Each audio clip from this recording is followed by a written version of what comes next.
कुछ कन्याएं तालाब में स्नान कर रही थीं।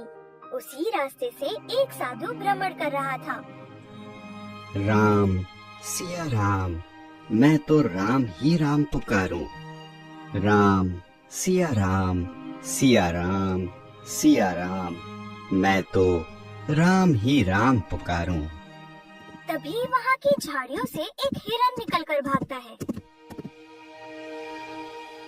वो दोनों स्त्रियां अचानक पीछे पलटकर देखती हैं, तो उन्हें वहाँ सिर्फ झाड़ी हिलती हुई दिखाई देती है और उन दोनों कन्याओं को ये महसूस हुआ कि कोई उन्हें स्नान करते देख रहा है।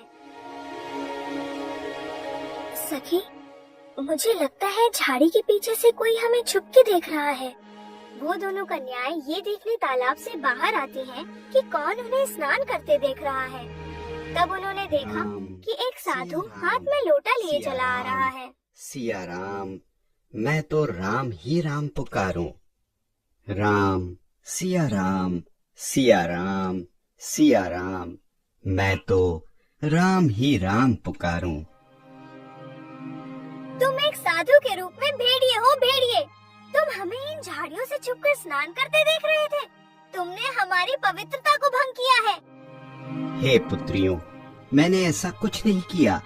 मेरा विश्वास करो, मुझे तो ये भी ज्ञात नहीं कि यहाँ आप दोनों स्नान कर रही हो, अन्यथा मैं इधर से कभी ना आता। मेरा जल खत्म हो गया था, इस कारणवश मुझे यहाँ तालाब की ओर आना पड़ा। मैं तो प्रभु का भजन करते हुए ही चलता हूँ हमेशा, जिससे अनजाने में भी मुझसे कोई पाप न हो जाए।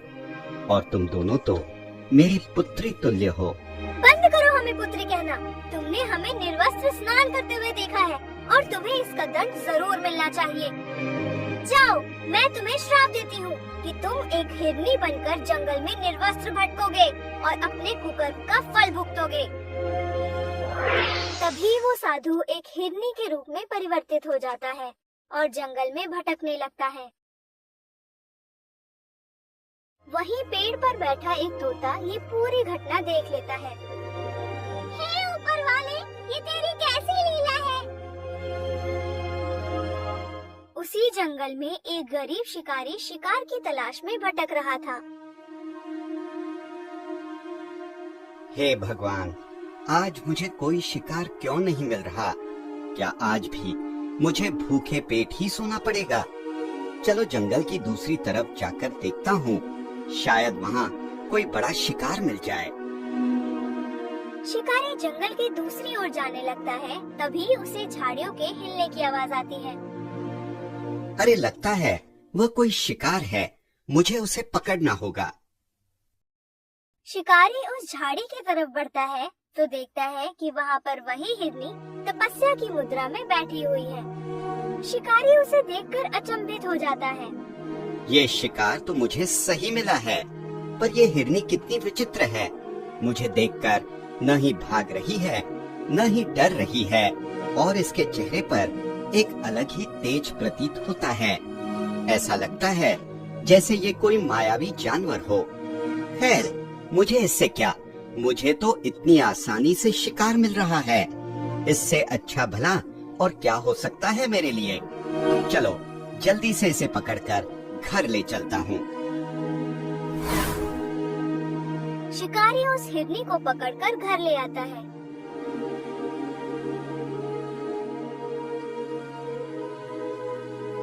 अरे वाह, एजी तुम कितनी सुंदर हिरनी लाए हो। इसको देखकर तो लगता है जैसे ही कोई साधारण जानवर नहीं। इतना सुंदर जीव कहाँ मिला आपको? हे भाग्यवान, मत पूछो। ये हिरनी तो मुझे इतनी आसानी से मिल गई जैसे पुष्प को सुगंध। एजी, देखकर मन में दया का भाव आ रहा है। इसे न खाने का मन हो रहा है, न बेचने का। एजी, ये बहुत मासूम है। तुम ऐसा करो, इसे वहीं छोड़ाओ जहाँ से इसे लाए हो। हाँ, तुमने सही कहा। इस सुंदर जानवर को हम कष्ट नहीं पहुँचाएंगे। मैं अभी इसे जंगल में छोड़ कर आता हूँ। शिकारी उसे लेकर जंगल की तरफ चल पड़ता है।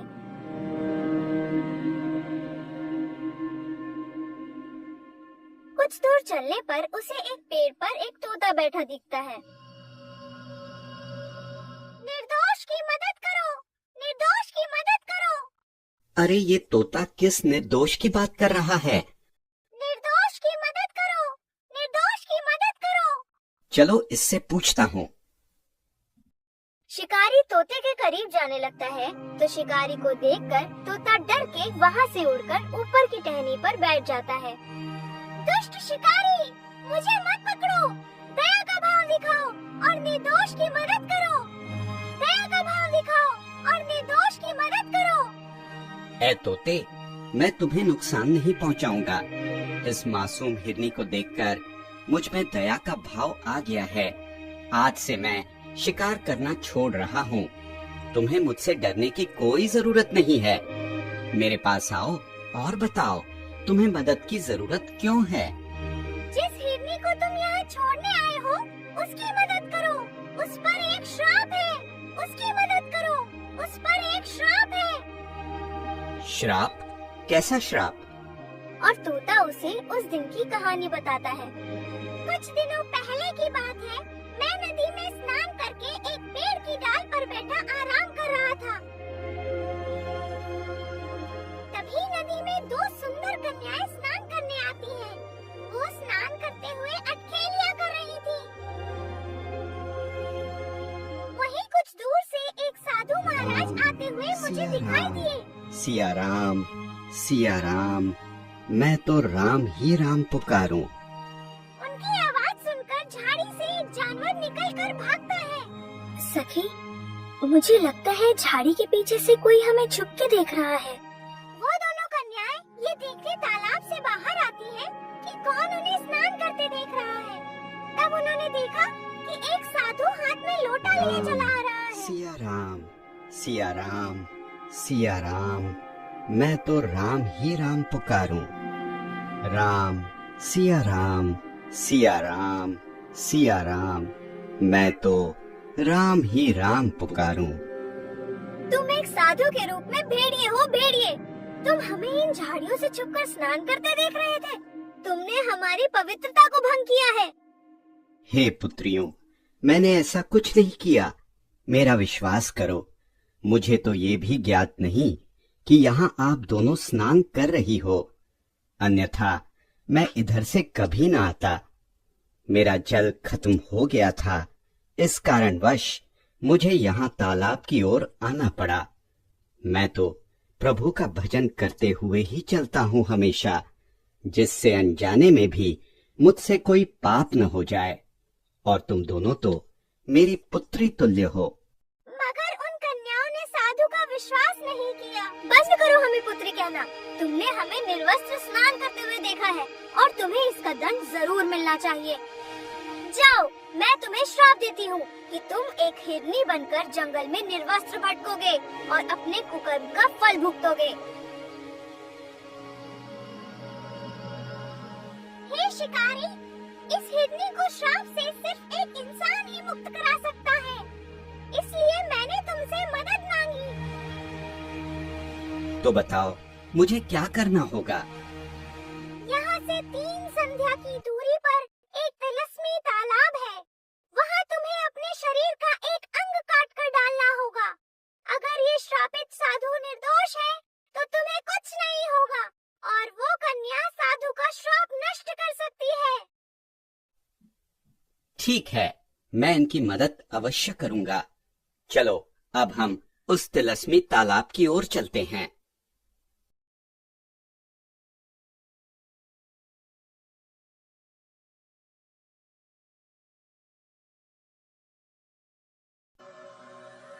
बस बस भाई, ये वही तिलस्मी तालाब है जहाँ इस साधु को तुम्हें मुक्ति दिलवानी होगी।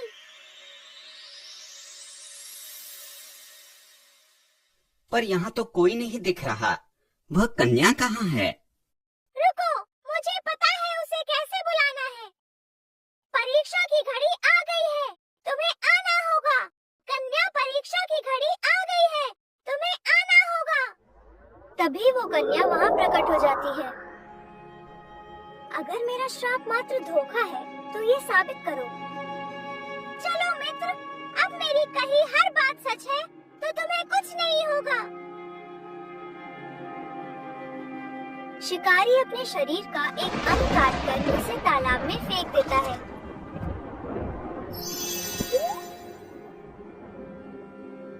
हे सुंदरी, मैंने परीक्षा दे दी है।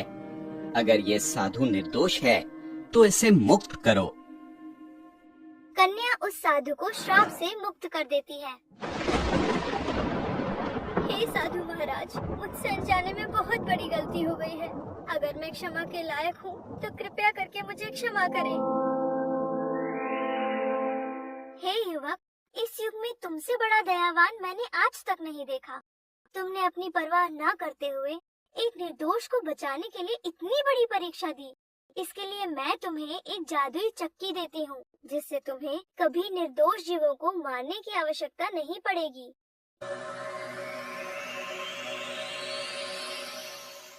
शिकारी सबका भला कर घर लौटता है और अपनी पत्नी को आज की घटना बताता है।